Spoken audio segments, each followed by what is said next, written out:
कोपरगाव नगर परिषदेच्या नगराध्यक्षपदासाठी इच्छुक असलेले काका कोयटे आणि त्यांच्या समता पतसंस्थेबाबत गंभीर आरोप सध्या चर्चेत आले आहेत. समता पतसंस्थेच्या आर्थिक व्यवहारामध्ये घोटाळे झाल्याचा दावा काही सामाजिक कार्यकर्ते आणि नागरिकांकडून करण्यात येत आहे.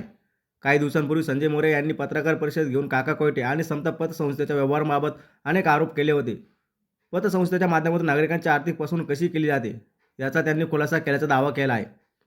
या आरोपानंतर समता पतसंस्थेतील ठेवीदारांमध्ये भीतीचे वातावरण निर्माण झाले असून अनेक ठेवीदारांनी आपापल्या ठेवी काढण्यास सुरुवात केली आहे.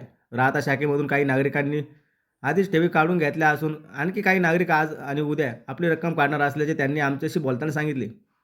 नागरिकांचे म्हणणे आहे की पतसंस्थेतील ठेवी सुरक्षित आहेत की नाहीत याबाबत त्यांना शंका वाटू लागल्या असून कोणतीही अघटित घटना घडू शकते या भीतीपोटी ते हा निर्णय घेत आहेत. त्यामुळे समता पतसंस्थेवरील नागरिकांचा विश्वास हळूहळू कमी होत असल्याचे चित्र दिसून येत आहे. या संपूर्ण प्रकरणात अनेक पुरावे समोर आल्याचा दावा देखील करण्यात येत असून येत्या काळात हे सर्व पुरावे नागरिकांसमोर उघड केले जातील असे सांगण्यात आले आहे. दरम्यान ठेवी काढण्यामागील कारणाबाबत पत्रकार डॉक्टर जयंत गायकवाड यांनी स्वतः आपली भूमिका मांडत पतसंस्थेतील व्यवहाराबाबत शंका असल्यामुळेच आपला हा निर्णय घेतल्याचे स्पष्ट केले आहे. तुम्ही आत्ताच समता पतसंस्थेमधून बाहेर आलाय. नेमकं काय विषय होता तुमचा? तुम्ही देखील ठेवी या पतसंस्थेमध्ये ठेवला आहे. तर काय विषय होता? तुम्ही मध्ये गेला आणि ठेवी देखील काढला असं देखील कळलं. हा, काही ठेवी होत्या समता पतसंस्थेत, त्या काढून घेतल्या मी आज.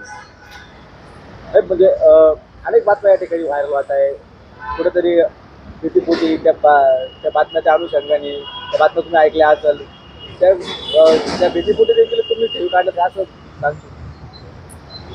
भीतीपोटी नाही म्हणता येणार, परंतु सामान्य माणसाच्या ठेवी, रकमा, पैसे जे असतात ते असुरक्षिततेची एखादी भावना तयार झाली किंवा मग त्या चर्चा सुरू झाल्या तर मग पुढे चालून कोर्ट, पोलीस स्टेशन या गोष्टी नको असतात सामान्य लोकांना.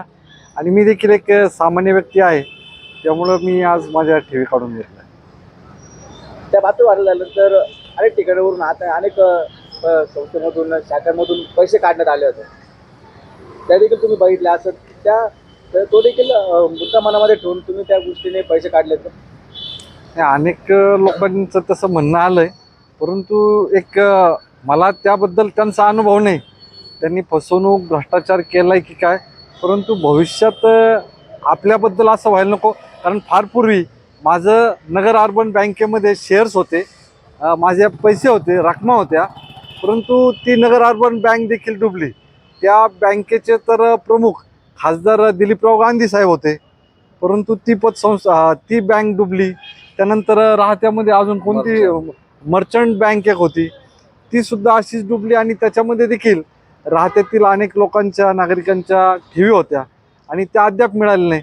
मला देखील नगर अर्बन बँकेतनं अजूनही माझे पैसे मिळालेले नाहीत. त्यामुळं भविष्यात नको ह्या कोर्ट कचेऱ्या, पोलीस स्टेशन, त्या दृष्टीने एक पाऊल म्हणून स्वतःच्या डिफेन्ससाठी मी माझे असलेले जे पैसे होते समता पतसंस्थेत ते मी काढून घेतो. काका समता परिषदेचे सरस्वराज आहे, काका कोटे आहेत, ते आता कोपरगाव नगर परिषदेमध्ये नगराध्यक्ष पदासाठी उभे आहेत. अनेक आरोप पत्र त्यांच्यावरती केले जाते आणि काल परवा देखील एक बातमी या ठिकाणी व्हायरल झाली. संजय मोरे यांची 100 कोटीचा भ्रष्टाचार त्यांचा केला असला, त्यांची त्या ठिकाणी दावा केला आणि तो दावा देखील ती बातमी देखील एका मोठ्या चॅनलवरती लागली. ती देखील तुम्ही बघितली असेल. कसं बघता या सगळ्या गोष्टींकडे? आमच्या वाचनात, पाहण्यात बातम्या अनेक आल्या, परंतु सहकारी चळवळीमध्ये सामान्य जो ठेवीदार असतो ना, त्याला संरक्षण नसतं. आजपर्यंत हजारो, शेकडो ठेवीदारांचे पैसे बुडालेले आहेत वेगवेगळ्या बँका, वेगवेगळ्या पतसंस्थांमध्ये. परंतु राज्यातला एकही आमदार, मंत्री, खासदार हा कधी 100, 200, 300च्या संख्येने असलेल्या या ठेवीदारांसाठी मैदानात उतरला आहे आणि सांगितलं आहे की बाबांनो, तुमचे पैसे बुडवले गेलेत आणि मी तुमच्याबरोबर उभा राहतो. यामध्ये ठेवीदार हाच नाडला जातो, हे वेळोवेळी आपल्याला जिल्ह्यात नव्हे तर राज्यात पाहायला मिळालेलं आहे. आणि या बातम्या काही असल्या तरी एक सजग नागरिक, एक सजग अभ्यासक या दृष्टीने मी याच्याकडे बघतो. भले 2%, 3% व्याजाचे कमी पैसे मिळाले तर चालतील, परंतु अशा बँकेत किंवा संस्थेत पैसे सामान्य लोकांनी गुंतवले पाहिजे. आता मीही तेच करणार आहे. मी जरी आज यातून पैसे काढलेत, परंतु मी एक 10 वेळा विचार करून पैसे गुंतवणारा व्यक्ती आहे. आणि भविष्यात देखील ह्या फसवणुकांचे प्रकार आपण पेपरला वाचतो, TV चॅनल्सला बघतो वगैरे वगैरे. आणि त्यामधले लोक अतिशय हवालदिल झालेले आपल्याला पाहायला मिळतात. रडायला माणूस सापडत नाही. त्यामुळं भविष्यात चांगल्या ठिकाणी किंवा अजून काय करता येईल त्या दृष्टीने माझा प्रयत्न आहे. तर कुठेतरी तुम्हाला देखील म्हणजे तुमच्या बोलत असं जाणार की तुम्हाला देखील भीती आहे की आपल्या देखील ठेवी या ठिकाणी बुडू शकतात, म्हणून त्या अनुषंगाने त्या आधीच तुम्ही सतर्क होऊन तुमची जी ठेवी होत्या त्या काढून घेतल्या. ठेवी माझं काय बुडतील वगैरे याबद्दल मी भाष्य करू शकत नाही. परंतु चला पुन्हा एकदा अनेक मित्रांच्या तज्ज्ञांच्या सल्ल्यानुसार मी थोडासा हा निर्णय घेतलेला आहे.